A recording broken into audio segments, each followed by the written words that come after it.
Sur scène comme sur un vélo, il faut trouver le bon équilibre, oser le premier pas, le premier coup de pédale et parfois oui, on tombe. Mais l'essentiel n'est pas la chute, c'est de se relever, de remonter en selle et de continuer la route comme l'acteur qui reprend son rôle, qui réinvente son texte et se relève face au public. Chaque chute est une occasion de grandir. Merci à ChatGPT qui m'a écrit cette intro toute pourrie qui ressemble à un petit vélo sur lequel on n'a pas encore enlevé les roulettes et les petits trous pour enfants.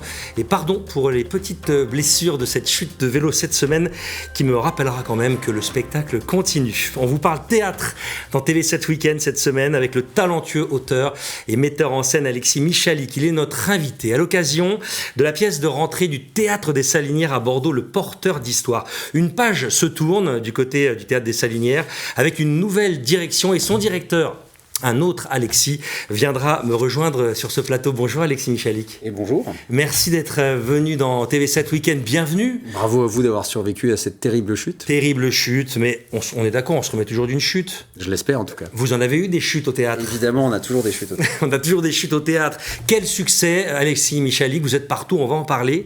Petite question, est-ce que vous vous souvenez de votre tout premier souvenir de théâtre?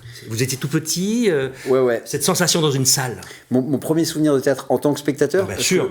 En maternelle, je me souviens du spectacle de clown auquel j'ai participé où je me suis dit mais c'est génial, les gens rient, c'est super, j'adore, j'ai envie de faire ça toute ma vie quoi. Ouais, j'en ai encore un souvenir profond. Ouais. Donc là, c'est un souvenir d'enfance. Et est-ce qu'à un moment, il y a un souvenir de...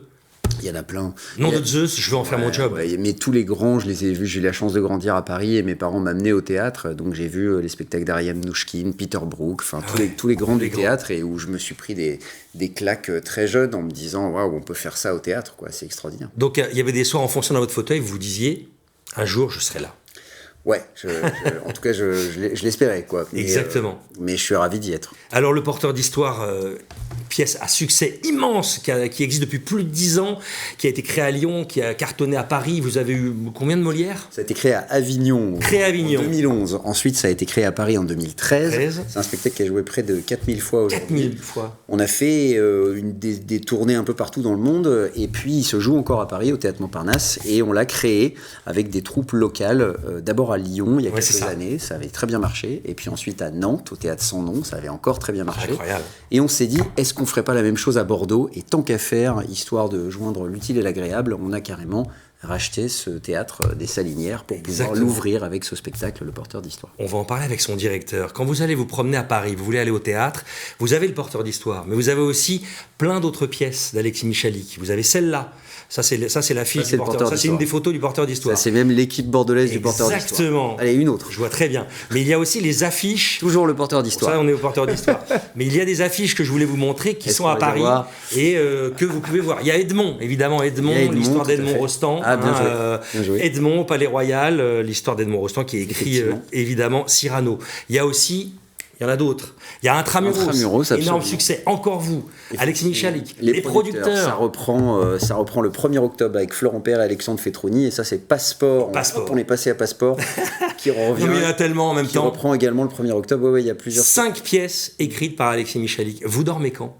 Je dors souvent. Le truc, c'est que Le Porteur d'Histoire, ça a été créé, comme vous l'avez dit, en 2011. Donc, forcément, moi, je fais une pièce tous les 2-3 ans.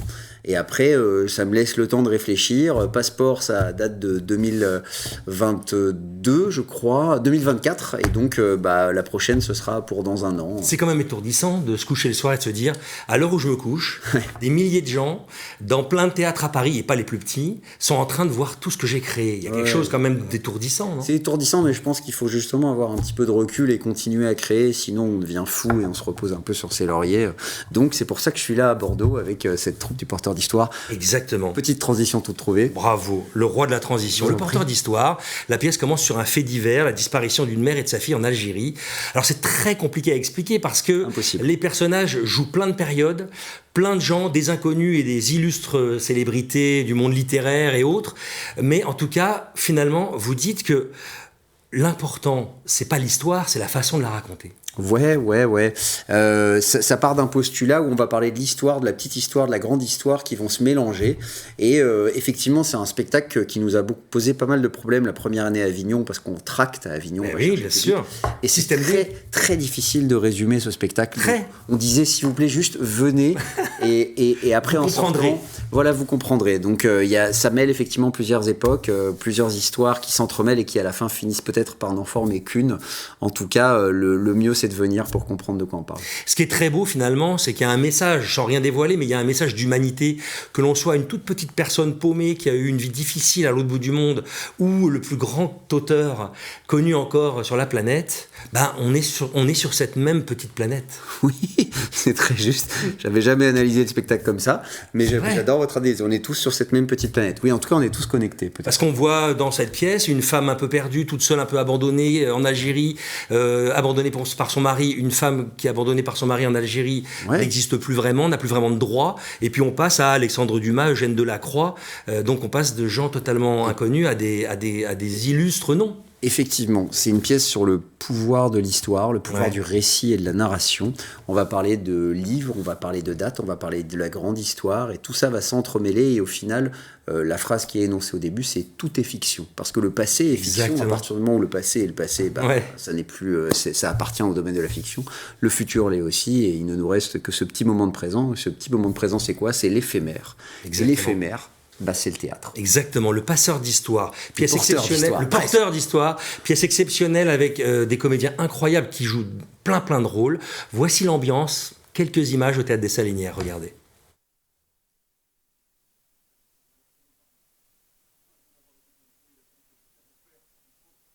Je me débrouille tout seul, merci. Sylvie. Et tiens, Justine, que je l'aime. Je sais pas, invente un truc, n'importe quoi, mais ne dis pas que je vous ai quitté. Et dernière chose, Sylvie, t'es toujours là ? Oui. Je t'ai piqué 5000 francs. Fermez la porte, s'il vous plaît, je voudrais vérifier le moteur. 5000 francs. Bon, enfin, de 1988, c'est pas énorme. Voyons, Dina, ça ferait... Et Justine, c'était pas votre fille? Alors, si je multiplie par 100... Non, c'était la fille de Sylvie.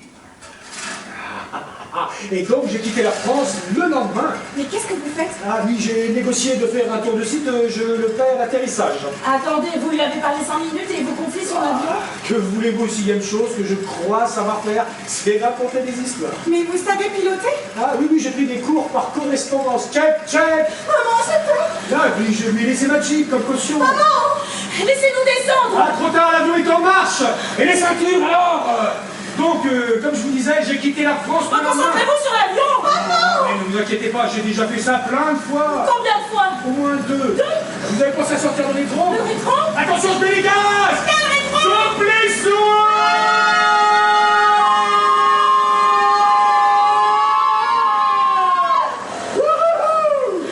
Vous avez vu? Les doigts dans le nez. Motard fait des grands signes, il a pas l'air très content.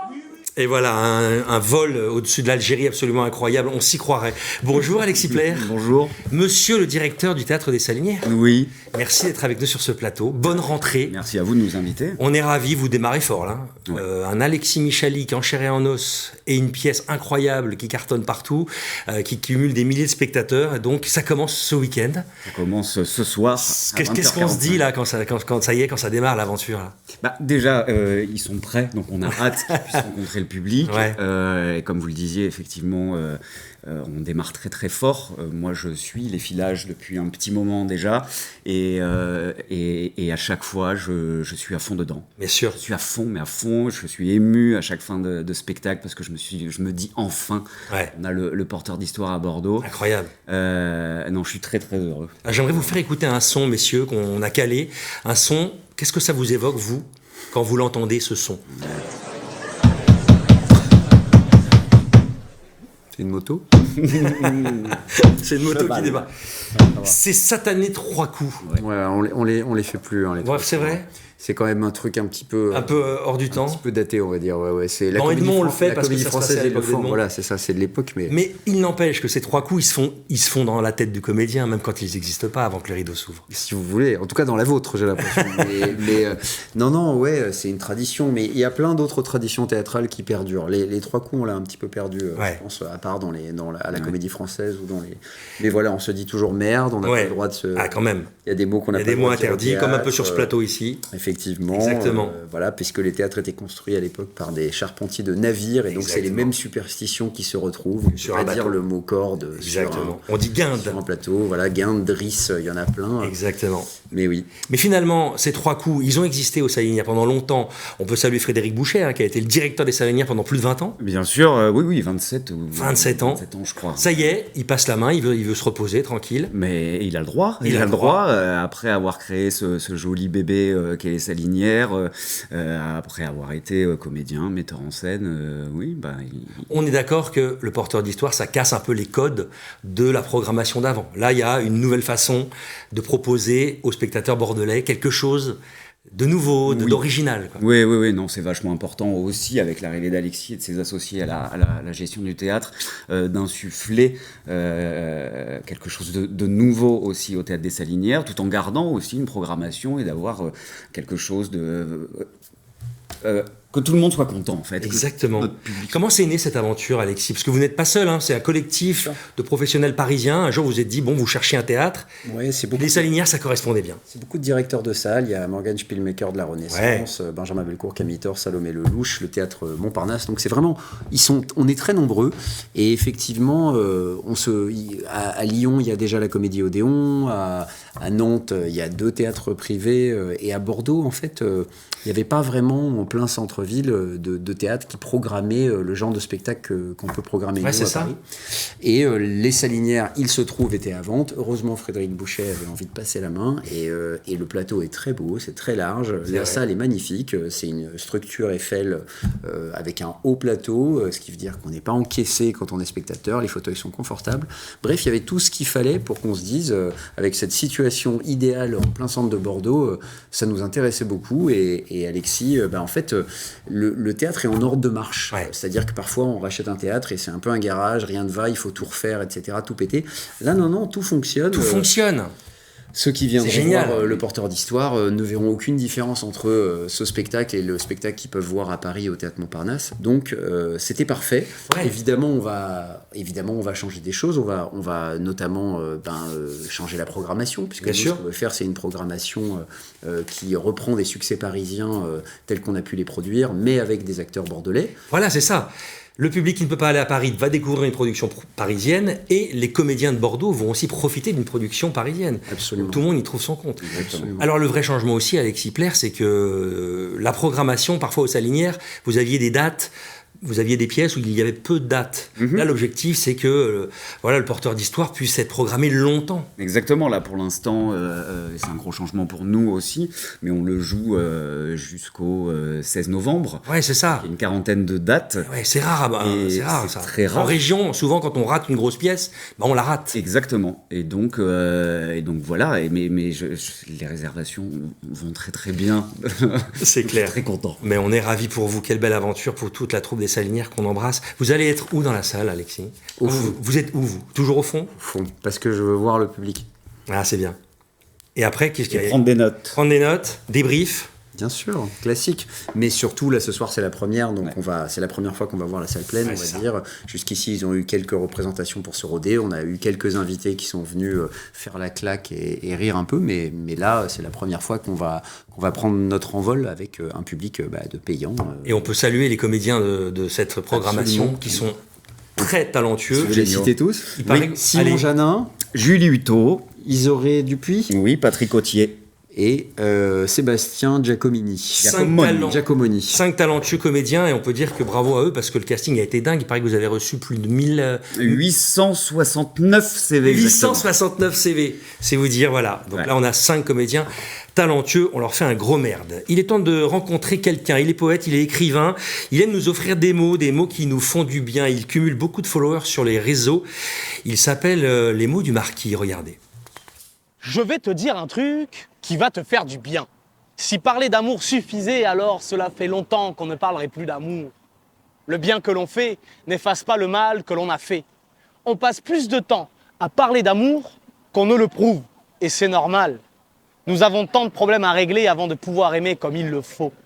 Nous naissons tous fous, avec une vie pour guérir et l'amour pour nous secourir.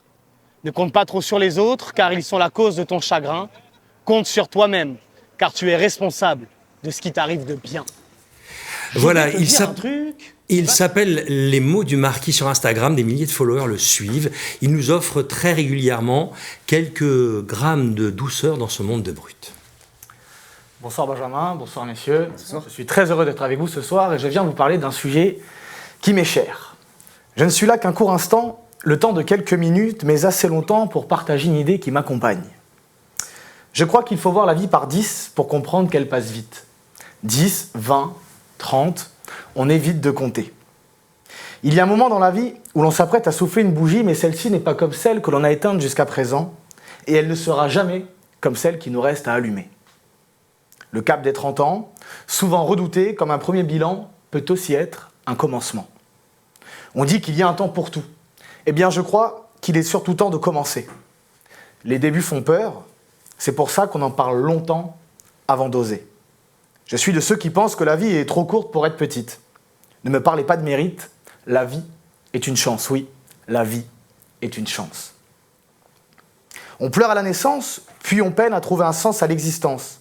La tragédie est un roman pour certains, un style de vie pour d'autres. Courir après l'argent ne rime à rien quand on court après l'argent pour une raison qui n'est pas la nôtre. Ainsi, on hérite de problèmes qui ne sont toujours pas les nôtres et par manque d'expérience, nous en subissons les conséquences. Être un adulte en bonne santé, c'est vieillir sans trahir son âme d'enfant, pendant que l'enfant qu'il fut observe l'adulte qu'il est en train de devenir. Il m'aura fallu marcher jour et nuit sans aucun répit pour arriver jusqu'ici. Je dresse ce constat à l'aube de mes 30 ans. J'ai une pensée pour celles et ceux qui attendent le bon moment, ce fameux bon moment. On ne peut que leur souhaiter, durant l'attente, de réaliser qu'il n'existe pas. Le bon moment se trouve dans cette seconde qui vient de s'écouler et dans celle qui vient de commencer. J'ai fait tant de promesses qui sont restées vaines, messieurs, je m'interroge encore. Comment tenir parole quand on n'a pas encore trouvé le chemin qui mène à soi? Il est urgent de s'égarer pour un jour espérer se rencontrer. S'il y a bien un rendez-vous à ne pas manquer, c'est celui avec soi-même. Pour ce faire, mieux vaut compter la vie par tranche de 10. Hier encore, j'avais 20 ans. Je vivais la nuit, dormais le jour, défiais la vie jour après jour, j'ai fait les 400 coups. Oui, je me suis mis en danger, j'ai souvent osé, j'ai aimé en perdre la raison, j'ai fini par m'oublier, je me suis trompé, j'ai raturé, déchiré, et puis recommencé. J'ai assisté à des levées de soleil depuis le fond de voies sans issue. J'ai rampé dans les barbelés, j'ai appris ce que c'était de pardonner, j'ai connu la trahison et continué mon chemin. J'ai rencontré des personnes formidables qui ont fait de moi le trentenaire que je m'apprête à devenir. Je ne peux tous les citer. Il faudrait revenir 30 bougies en arrière. J'ai marché tard la nuit en m'adressant aux étoiles. Je leur demandais où allaient toutes ces choses que l'on n'arrive pas à dire. J'avais des questions plein les poches. Puis quand j'ai trouvé les réponses, elles ont toutes foutu le camp. Alors messieurs, je suis ici ce soir avec vous. Et c'est une grande première pour moi, mais c'est surtout un signe. Il n'y a pas de hasard. La vie fait bien les choses. Demain, j'aurai 30 ans. Et c'est la preuve qu'à 30 ans, on peut être au début de quelque chose. Merci Pierre-Nicolas, bravo. C'était la première pour Pierre-Nicolas, merci à toi. De temps en temps, il viendra comme ça nous raconter une petite poésie avec ses mots. Et bon anniversaire, tu peux te rapprocher de moi pour continuer cette émission. Un petit mot, cher Alexis Michalik, dans l'interview de Sud-Ouest que vous avez donnée aujourd'hui, vous dites je voudrais que cette pièce aussi attire les jeunes qui parfois n'aiment pas le théâtre et pas forcément les acteurs vieillissants dans les théâtres qu'on avait partout. Vous pensez à qui? À Pierre Arditi et François Berléand? Non, là c'est un gros raccourci. Ça m'a fait rire que vous disiez ça dans l'interview. J'attaque absolument personne. Non, je pense qu'effectivement, ce qui est intéressant, c'est d'amener de la jeunesse au théâtre, puisque c'est pas dans l'image d'Épinal, le théâtre, c'est pas forcément la jeunesse qui est ciblée. Or aujourd'hui, en tout cas nous, le théâtre qu'on fait, c'est un théâtre qui parle à des jeunes qui ont l'habitude de regarder des séries, qui veulent du narratif, qui veulent des bonnes histoires, qui veulent des spectacles engagés et qui peuvent les trouver dans ce qu'on va leur proposer. Donc du coup, c'était pas de l'anti. On est bien d'accord. C'était juste la réponse en tout cas traitée dans le journal, dans l'article m'a fait rire. Vous parlez de séries, je sais que vous dites tout le temps moi, mes pièces de théâtre elles fonctionnent comme une série, du rythme, des ruptures, du rythme, des ruptures. Vous avez participé à des séries, notamment Versailles. Vous avez joué un beau salaud dans Versailles. J'ai retrouvé une photo. Votre personnage était bien sympathique. Quel souvenir vous gardez de cette énorme production ? Une magnifique perruque. Magnifique perruque. C'était super, mais j'ai participé à beaucoup de séries. Je participé à Kabul Kitchen aussi sur lequel j'ai fini par écrire. J'adore la série. J'aime la narration. Moi, j'aime quand on est happé par une histoire et qu'on a envie de suivre et qu'on a envie de voir la suite. Donc parfois c'est en tant qu'acteur, parfois c'est en tant qu'auteur, parfois c'est en tant que réalisateur ou en tant que metteur en scène. Mais en tout cas, à partir du moment où moi je me définis comme un raconteur d'histoire, quel que soit le médium. Toutes ces expériences, en plus, vous êtes sûrement à écrire et mettre en scène ces pièces de théâtre que vous nous proposez. On est d'accord, Alexis Plaire, que là, vous comptez sur un nouveau public, peut-être plus jeune, comme le disait Alexis Michalik. Oui, bien sûr, et puis faire découvrir aussi à notre public d'habitués les spectacles, notamment celui d'Alexis, mais évidemment, c'est un spectacle qui va attirer un autre public, un public plus jeune. Exactement. Et ça, moi, je suis toujours très heureux quand il y a un public plus jeune dans la salle, quand on a des scolaires, et là, on va en accueillir, évidemment. On a eu le cours Florent qui est venu. Génial. Le premier soir, on a fait venir les élèves du cours Florent. Il y en avait quelques-uns qui sont pas venus à la dernière minute. Et puis le lendemain, en fait, il y en a qui se sont rajoutés parce qu'ils avaient entendu le. Il y aura ce bouche à oreille. Exactement. Et on y participe avec grand plaisir. Bouche à oreille. Allez au théâtre, quittez un peu les séries. Petit cadeau pour vous, si vous avez envie de partir du côté du Futuroscope de Poitiers. On vous offre des places pour, pourquoi pas, y aller un week-end. Merci beaucoup, Pierre-Nicolas. Merci à toi. Et on se retrouvera très vite. Voici sur votre écran la boîte mail qui s'affiche. Vous voulez gagner des places pour aller au Futuroscope de Poitiers, vous envoyez sur cette boîte mail nom, prénom, coordonnées, on vous appelle. Allô, c'est TV7, c'est gagné. Et voilà, c'est pour vous, c'est cadeau. Voici les choix de la rédaction. Pourquoi cet accent? Je sais pas. On appelle toujours avec un accent ténoir. C'est vraiment. J'aurais pu le faire à la Marseillaise. Allô, c'est TV7. Voici les choix de la rédac.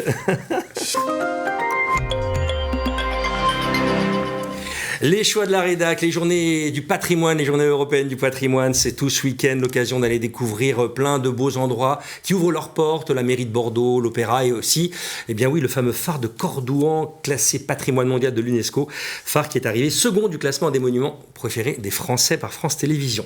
Les fous rires de Bordeaux, on parle de Seine, les salinières se bougent, mais ça se bouge aussi partout dans Bordeaux avec la 10e édition dans de nombreuses salles de l'agglomération, Mathieu Madénian, Camille Lelouch, Moguise et bien d'autres. Le rire aura même sa place dans les prisons ou encore dans les hôpitaux. Bref, ça bouge beaucoup à Bordeaux avec aussi Jérémy Ferrari qui prend la direction au Femina, Kev Adams qui vient avec un comédie club. On est ravis, tout ça, ça fait bouger. Ce sera en mars prochain. Dépêchez-vous parce que ça se remplit très vite. Les ventes sont ouvertes. Une bande dessinée extraordinaire, un choc des cultures. Ça vient de sortir, ça s'appelle Bordeaux-Shanghai, édité par Grand Angle. Super bande dessinée.